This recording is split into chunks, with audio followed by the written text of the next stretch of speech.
नमस्कार, कशा आहात तुम्ही? तर गरमी खूप सुरू झाली आहे ना, तर गरमीच्या दिवसांमध्ये काय होतं, गरम मसाल्याचे पदार्थ नकोशे वाटतात खायला आणि तिथे गॅसकडे जास्त वेळ उभं राहून करायचा पण कंटाळा येतो.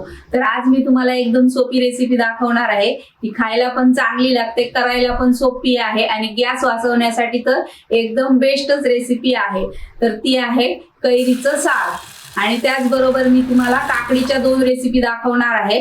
पोटाला थंडावा मिळेल अशा आपण 2 रेसिपी बनवणार आहोत. खायला पण एकदम चांगल्या लागतात. आणि सर्वात महत्त्वाचं म्हणजे गॅस वाचवण्यासाठी काय आयडिया करायच्या जेवण बनवताना ते सुद्धा मी तुम्हाला सांगणार आहे. त्यामुळे आपला गॅस बराच वाचतो आणि आपला वेळही वाचतो आणि जेवण आपलं पटकन बनवून तयार होतं. तर व्हिडिओ शेवटपर्यंत बघा, अजिबात स्किप करू नका. व्हिडिओला जास्तीत जास्त लाईक करा आणि शेअर करा. चला तर सुरुवात करूया. तर त्यासाठी मी इथे अर्धी कैरी घेतली आहे. ही कमी आंबटवाली आहे. जर आंबट असेल तर याच्यापेक्षा अर्धी घ्यायची, म्हणजे कमी घ्यायची. ही तोतापुरी असल्यामुळे मी जास्त घेतली आहे. अर्धा कांदा, 7-8 लसूण पाकळ्या, 1 चमचा धने, अर्धा चमचा बडीशेप, थोडी मूठभर कोथिंबीर, अर्धी वाटी ओलं खोबरं आणि 2 हिरव्या मिरच्या. तुम्ही आवडीप्रमाणे तुमच्या घेऊ शकता. तिखट जास्त नको असेल तर 2 मिरच्या बस होतात. तर हे सर्व साहित्य आता मिक्सरला बारीक करून घेऊया. एकदम बारीक वाटून घ्यायचं. तर आता मिक्सरला लावून घेते. कैरी, कोथिंबीर, खोबरं, कांदा, लसूण, धने आणि बडीशेप, अर्धा चमचा हळद.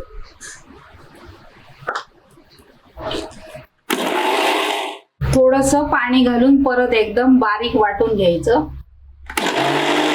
तर आता हे बघा, एकदम बारीक वाटून घेतलंय. शक्यतो तुम्ही सार बनवताना ना ओल्या नारळाचं खोबरं वापरा, म्हणजे त्याने सार चांगलं होतं आणि चविष्ट लागतं. तर आता यामध्ये पाणी घालते आणि थोडं पातळ करून घेते. वाटीभर पाणी घालून हे करून घ्यायचं, पातळ करून घ्यायचं, म्हणजे फोडणीला ओतायला बरं पडतं. भांड तापलंय, त्यामध्ये घालूया 2 चमचे तेल. त्यामध्ये घालायची मोहरी. मोहरी तडतडली की घालायचं जिरं, अर्धा चमचा. 7-8 लसणीच्या पाकळ्या ठेचून घेतल्या आहेत, त्याही टाकायच्या. कढीपत्त्याची 10-12 पानं.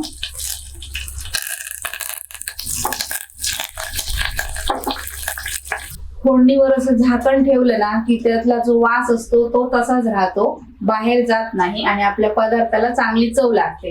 त्यामुळे सार हे चांगलं लागतं. या साराबरोबर तुम्ही कोणतीही तिखट भाजी खाऊ शकता. हे सार, भात आणि तिखट भाजी एकदम मस्त जेवण होतं. फोडणी आपली तयार झाली आहे. आता हे त्यामध्ये आणि लगेचच झाकण ठेवून द्यायचं. बघा किती मस्त कलर आलाय.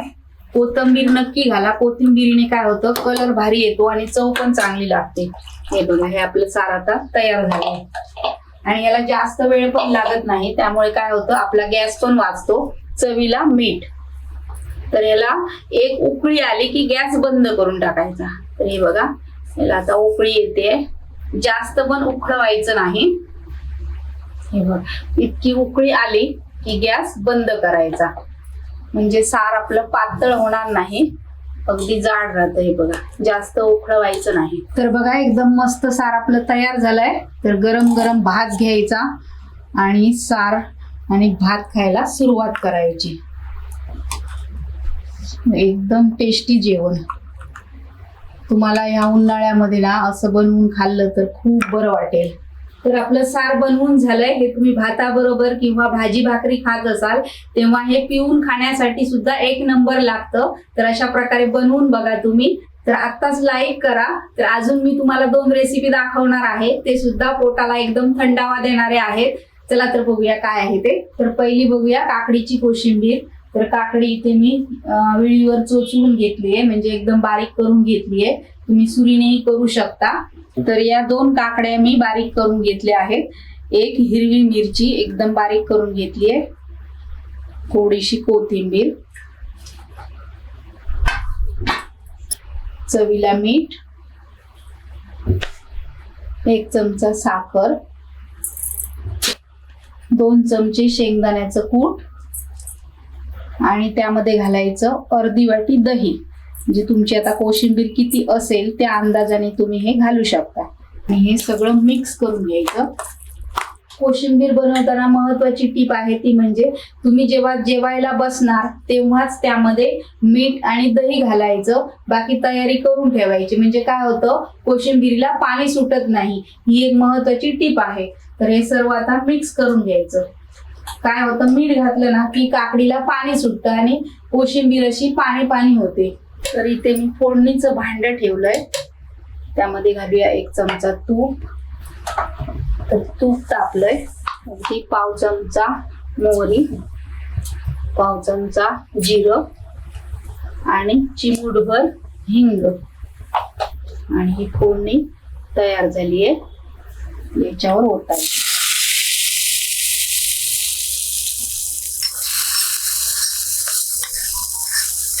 खमंग काकडीची कोशिंबीर तयार झाली आहे. तुपाची फोडणी दिल्यामुळे भारी लागते चवीला. जेव्हा काही दुसरी भाजी नसते ना तर त्यावेळी अशी तुम्ही काकडीची कोशिंबीर बनवून खाऊ शकता. याला जास्त वेळ पण लागत नाही, गॅस पण लागत नाही आणि खायला पण चांगली चविष्ट लागते. आणि आताशी करून खाल्ली तर थंडावा पण मिळतो. त्यामुळे अशा प्रकारची कोशिंबीर तुम्ही बनवून खाऊ शकता. वरून थोडीशी कोथिंबीर घालायची. तर आपली कोशिंबीर तयार झाली आहे. तर पुढची रेसिपी आहे मुलांच्या आवडीची. ती आहे भरली काकडी.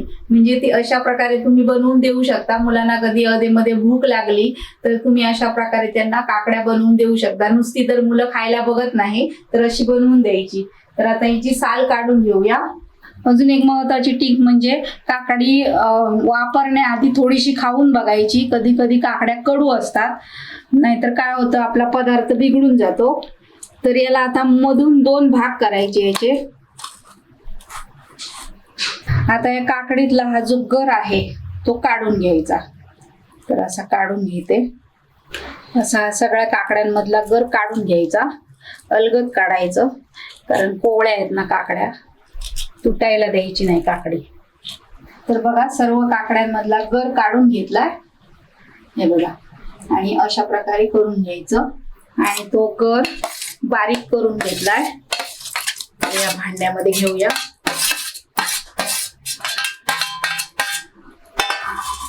आणि त्यामध्ये घालायचा टोमॅटो, कांदा, 1 मिरची बारीक करून घेतली आहे. आणि ही कैरी एकदम बारीक करून घेतली आहे. तुमच्याकडे जर कैरी नसेल तर तुम्ही लिंबूही पिळू शकता, पण आता कैऱ्या मिळतात त्यामुळे मी ही कैरी वापरली आहे. थोडी कोथिंबीर, चवीला मीठ आणि 1 चमचा चाट मसाला. आणि हे सर्व मिक्स करून घ्यायचं.